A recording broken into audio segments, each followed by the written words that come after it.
Neoliberalismo é uma doutrina político-econômica que defende intervenção mínima do Estado, livre comércio, corte de despesas governamentais e privatizações. Ou seja, o aumento da atuação do setor privado na economia. Na América Latina, a política neoliberal foi implementada inicialmente no Chile, nos anos 70. No Brasil, a adoção desse modelo ganhou força a partir dos anos 90.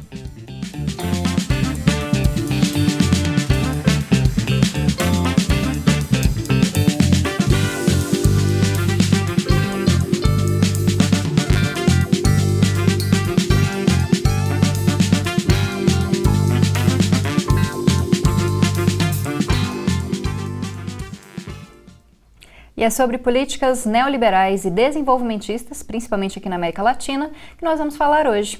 Para debater conosco estão no estúdio o professor Everton Rosa, que é doutor em Teoria Econômica e professor da Faculdade de Administração, Ciências Contábeis e Ciências Econômicas da UFG. Olá, professor Everton, obrigado pela presença. Olá, Camila, eu que agradeço por estar aqui.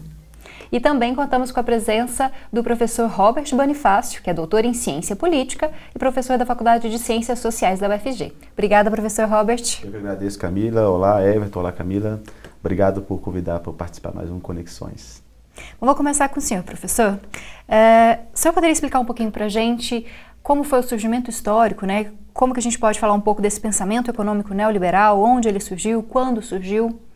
As raízes liberais do pensamento, o professor Everton vai poder me ajudar aqui, mas eu destaco dois pensadores, né? Um, John Locke, e o outro, Adam Smith. John Locke, mais antigo, né? Que cunhou os pilares do liberalismo, né? John Locke foi muito importante para a Revolução Inglesa, e Adam Smith é utilizado até hoje no campo econômico, especialmente, até nos debates políticos até hoje, essa ideia do Estado mínimo, da mão invisível do mercado. Então, nesses dois autores, John Locke e Adam Smith, tem algumas bases do pensamento liberal, seja para alguns preceitos econômicos, seja também para a teoria do Estado. Cabe lembrar, né, que política e economia são praticamente irmãs siamesas, e essas duas questões andam sempre de mão dadas, assim como você disse na introdução aqui do programa. Então, esse neoliberalismo seria uma atualização desse pensamento liberal? Sim, seria uma atualização desse pensamento neoliberal que teve aqui, no nosso campo aqui, América Latina, algumas ditaduras, né, como a chilena, como você bem disse, introduziu esse pensamento aqui. No Brasil, no meu ponto de vista, ele chegou tardiamente, nós tivemos estados fortes, né, a ditadura militar foi um período em que se proveu muitos direitos sociais, né? Embora podemos ter críticas, né, positivas e negativas a isso. Aqui no Brasil, praticamente no período Collor, né, em 90, e Fernando Henrique Cardoso.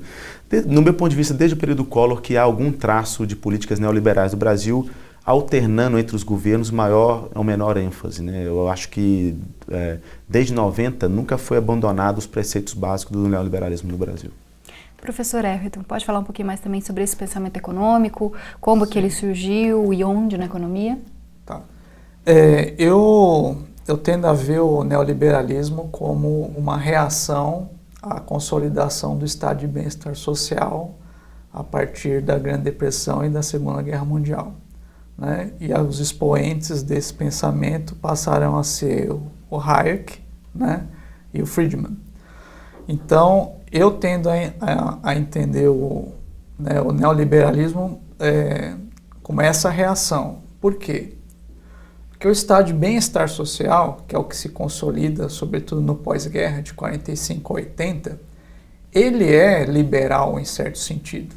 Ele não é o liberal clássico do século XIX, como o Bonifácio bem destacou, né? Mas ele é uma atualização do pensamento liberal, no sentido de que passa a ser uma das funções do Estado a responsabilidade social pela responsabilidade econômica do cidadão, ou seja, prover segurança, prover seguridade social, proteção, promover emprego. Então, o que acontece? Hayek e Friedman, né, eles vivem a Grande Depressão, eles vivem a Segunda Guerra Mundial e eles vivem o que o Karl Mannheim chamou de o diagnóstico de nosso tempo, que é o quê? O capitalismo liberal fracassou, surgiu um bloco soviético, uma alternativa, e as democracias né, que se mantiveram, elas passaram a ter maior atuação do Estado, sem contar os regimes totalitários ali da Alemanha e Itália que surgem. Então, esses dois economistas, ou seja, o diagnóstico do nosso tempo do Mannheim vai ter mais Estado na economia, seja democraticamente ou não democraticamente, seja de direita ou seja de esquerda, tem mais Estado. E eles ficaram horrorizados com isso, porque eles defendem, né, o fundamentalismo de mercado. Tudo é pelo mercado e esse é o melhor ambiente. Então eles aparecem ali, né, já nos anos 50, 60, só que ninguém dá atenção para eles. Eles só vão ser importantes no contexto dos anos 70, da crise do petróleo, instabilidade do capitalismo global, e a partir dos anos 80 com os governos Reagan e Thatcher. Então, fundamentalmente, é um neoliberalismo, acho que assim, né, na minha opinião, eu sou bastante crítico, né, do liberalismo eles pegaram só o nome, porque a razão de ser é o quê? Desmontar o estado de bem-estar social. Esse que é o ponto central deles. E existe alguma característica mais atual desse momento de tecnologias, de interligação, conectividade do mundo todo? Isso também interferiu nesse liberalismo? Alguma alteração? O meu diagnóstico é esse da revolução tecnológica ali nos anos 70, né, da tecnologia da comunicação, permitiu, né, exacerbar processos que já estavam, né, como a especulação financeira em escala global. Isso ficou tudo mais fácil, né? Mas o que eu tendo a ver, num momento de crise do capitalismo, né, uma crise por conta da Guerra Fria, da disputa, né? Então você pode ver, os choques do petróleo estão respondendo a conflitos diretos entre os Estados Unidos e a União Soviética no Oriente Médio, né? A guerra dos israelenses com o Egito, depois a guerra com o Irã e tudo mais. Então, assim, o conflito da Guerra Fria levou a uma mudança de como estava vindo essas décadas douradas do capitalismo regulado, né? E é nesse momento que esse pessoal neoliberal começa a ter maior proeminência, porque nesse momento específico, aparentemente, a solução seria ainda mais intervenção do Estado. E aí foi nesse momento que colou esse discurso, muito falado pelo Reagan, de que o problema é o Estado, então vamos desmontar essas regulamentações. Então, o meu diagnóstico nesse momento crítico, mais intervenção, e o que venceu foi o quê? Não, tira a intervenção, né? A gente vai para o intervalinho, daqui a pouco voltamos com essa discussão. Assista Conexões pelo 15.1 do Sinal Aberto, 21 da NET e 15 da Gigabyte HD TV. Além disso, dá para assistir ao programa pelo site, pelo nosso aplicativo ou pelos nossos perfis em redes sociais, Facebook, Twitter e YouTube.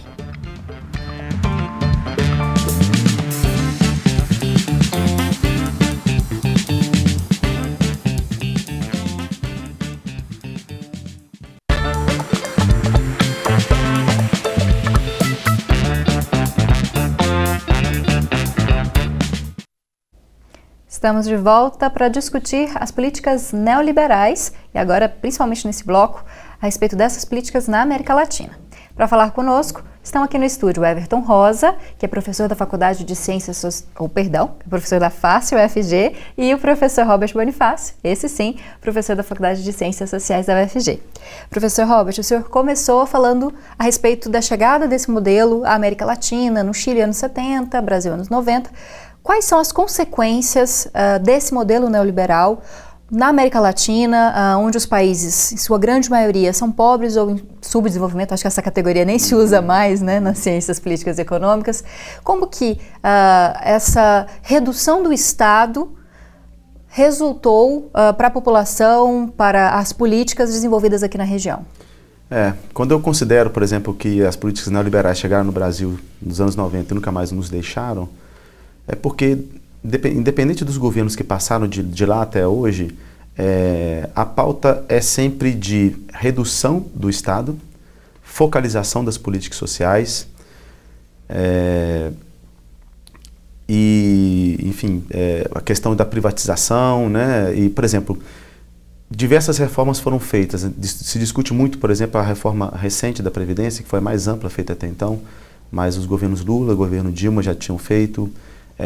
Fernando Henrique começou com um sistema de privatizações e concessões, parcerias público-privadas. E o que vigora no Brasil, como vigora em maior parte do mundo, é a lógica da focalização em políticas sociais, que é uma lógica desenvolvida, se não me engano, pelo Banco Mundial, mas certamente hoje em dia defendida, né, e valorizada muito pelo Banco Mundial. Quais que são as consequências disso? Eu creio que tem consequências positivas e tem consequências negativas. As consequências positivas, no meu ponto de vista, é uma reflexão maior sobre os custos das políticas, o custo da máquina pública, né? Muitas das vezes se reflete, se demanda, se vocaliza questões pensando apenas em direitos, deveres, oportunidades, mas pouco em custos. Eu acho que qualquer ação, intervenção estatal, que no meu ponto de vista é bem-vinda, eu me considero mais um desenvolvimentista do que um neoliberal, mas tudo isso tem que ser bem planejado. Então, uma coisa que entrou na agenda a partir dessa onda neoliberal foi a avaliação de políticas públicas, que eu acho que é importantíssimo, você saber medir e avaliar o que funciona e o que não funciona. Então, eu acho que a maior contribuição dessa onda neoliberal é essa. Pelo lado negativo, eu acho que eu vejo muito mais questões, né? A primeira delas é sempre pensar nas questões sociais como um custo. Você vê na grande mídia notícias, o aumento do salário vai acarretar em despesa de não sei quantos bilhões, a criação de determinada política pública vai gerar um custo de não sei quantos bilhões, e não se reflete sobre quanto que isso movimenta a economia, o quanto que esse gasto pelo Estado movimenta a economia. E no mais, para finalizar, para ser bem rápido, eu acho que são os preceitos, algumas questões muito ilusórias, como a mão invisível do mercado e a ideia de que tudo que é privado é melhor gerido do que público. Nossas duas das maiores empresas do Brasil são públicas, Banco do Brasil e Petrobras. Então, isso já desfaz o mito de que tudo que é gerido pelo público é ruim. Professor Everton, concorda, discorda? Bem, o Keynes, que é o arquiteto intelectual da economia do pós-guerra, né? Ele via que os liberais como Hayek eles seriam importantes para evitar que o Estado também tivesse uma megalomania de se expandir para todas as searas da atividade social, né? Então ele via, vocês liberais, vocês vão ter um papel importante de fiscalizar o que o Estado faz. Então, a posição do Keynes em relação a eles, e sobretudo falando sobre o Hayek, né, que escreveu um livro, né, O Caminho para a Servidão, então ele fala, moralmente eu concordo com você, só que, de novo, o diagnóstico do nosso tempo é o colapso do capitalismo liberal é mais Estado na economia porque as pessoas precisam ter segurança econômica, os empresários precisam ter segurança econômica, né? Na economia de mercado, cidadão não é nada se ele não tiver dinheiro. E o dinheiro basicamente vem do trabalho, né? Então, para o Keynes era tranquilo, vai ter mais papel do Estado na economia e os liberais são bons. É importante eles porque eles vão evitar os excessos. Só que isso foi, ele estava pensando em 45, ele morre em 46, e praticamente essa batalha estava perdida para o lado liberal, até os anos 80. Em que o que começa a acontecer? Eu entendo essa posição que o Robert destacou, né? Mas muitas vezes, como o Milton Friedman dizia, não importa muito qual que é o objetivo da política, a visão que a política tem. O que importa é o resultado. Mais ou menos, porque do ponto de vista da política econômica, nem sempre a política econômica funciona porque os agentes podem reagir de forma diferente em contextos diferentes. Professora, só para conseguir fazer mais uma perguntinha nesse bloco, claro. Esse exemplo que o senhor citou, dos agentes agem diferente, a gente pode usar isso para falar do Chile, por exemplo, que entrou numa crise agora, recentemente, com movimentações sociais, com pedidos de alteração dessa política neoliberal? Eu estaria pensando mais em algo, por exemplo, uma taxa de juros básica num determinado momento, isso é suficiente para a economia decolar, ter um boom de investimento na economia. Essa mesma taxa de juros, o mesmo patamar, num outro contexto, é um contexto de depressão. Por quê? Porque a perspectiva dos agentes econômicos é diferente, ainda que a taxa seja a mesma. E do ponto de vista das políticas econômicas, isso acontece muito. Então, no fim, a defesa do Friedman não é ver o agente, o cidadão, como cidadão, mas o cidadão como usuário de uma coisa. Então, questão, quem deve financiar, por exemplo, transporte público? Na visão do Friedman, tem que ser quem usa. Na visão cidadã não, os cidadãos, todos vão financiar o transporte público, querendo usar ou não. Ou seja, de um jeito tu vai ter um transporte público potencialmente de qualidade, sobre toda a nação, e do outro você tem o que a gente tem hoje. Porque a visão não é a visão de cidadão, é a visão de usuário. Então, se eu não quero pagar por aquilo, então eu não devo ser taxado sobre aquilo. Então, a gente vive esse tipo de coisa, né? Então, assim, é importante que a política pública seja escrutinada, né? Porque o Estado é um agente muito grande e ele tem muito impacto na economia mesmo. Então, tem que ser escrutinado. Só que tem que ser visto qual é o objetivo das políticas. Por exemplo, um Bolsa Família, qualquer programa assistencial no mundo. Eventualmente, alguém vai achar algum desvio. E não é esse desvio que vai, não, vamos desmantelar o programa porque tem desvio. Se tem ser humano, vai ter alguma coisa errada, entendeu? Os programas são maiores que isso, porque há princípios, e os princípios normalmente são constitucionais. E lá no Chile... Agora eu vou ter que interromper, professor, deixar para a gente falar no próximo bloco. Bom, nosso tempo desse bloco terminou, mas daqui a pouquinho a gente fala um pouquinho mais do Chile e também do Brasil, se der tempo, né? Contribua com a gente, mande a sua sugestão para jornalismo@tvufg.org.br ou então pelo WhatsApp 9981-1406. Além disso, dá para mandar sugestão e assistir o conteúdo pelo aplicativo da TV UFG. Você baixa ele gratuitamente pelo Google Play ou então nesse QR Code que você está vendo aqui na tela.